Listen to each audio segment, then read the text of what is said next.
Welcome to Just Jazz Guitar.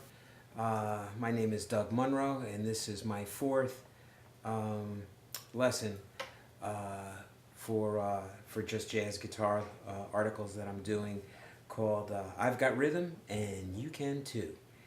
The past three articles that I did were on were on rhythm changes. The George Gershwin famous song from 1937, I've Got Rhythm.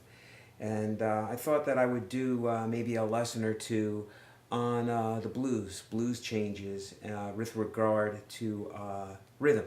And I don't necessarily mean rhythm guitar, but I mean playing in time and playing with rhythm. I have to say that if there's one thing I find lacking in a lot of young players is their rhythmic concept. Where they might have a lot of chops as far as lines and transcribed figures. Their ability to play in time and to play with a metronome or to play with another human being is greatly inhibited due to their lack of a sense of time and good rhythmic feel. So what I'm going to do here is, in this lesson, we're going to take a look with my trusty Dr. Beat here, and we're going to take a look at some different tempos and maybe give you a couple of ideas for practicing the blues with the metronome. And the blues in jazz, the thing that makes the blues progression different in jazz is that we stick as many 2/5s as we can into the blues progression. For example, when if we're in B flat and we're going from the 1 chord to the 4 chord, sometimes we'll 2/5 into that, and then we'll 2/5 back to the 1 chord, then 2/5 into the 6 chord, and then do a 2/5 back to the 1 chord.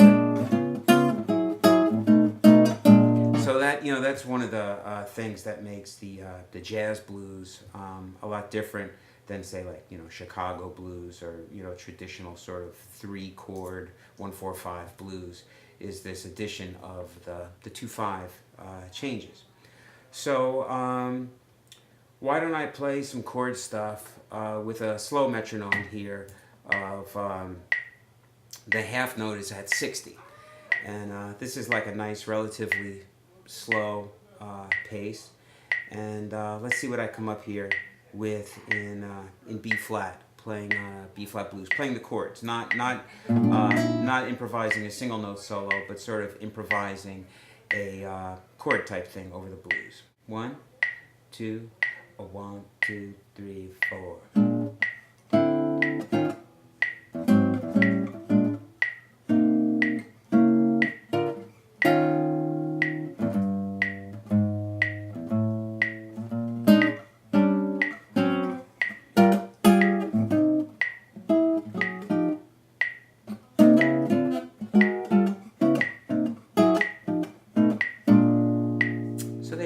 There was, I guess there was a bunch of stuff that I did on there. I used space, and I walked my chords up to the 4 chord. When we went to the 6 chord, I played a sharp 9, maybe to a flat 9 even. And again, I felt very comfortable with the metronome, and the tempo made me play a certain way or made me feel a certain way. And so I laid it out there with what I hoped was a fairly good feel, and plus I made it very clear what the chord changes were.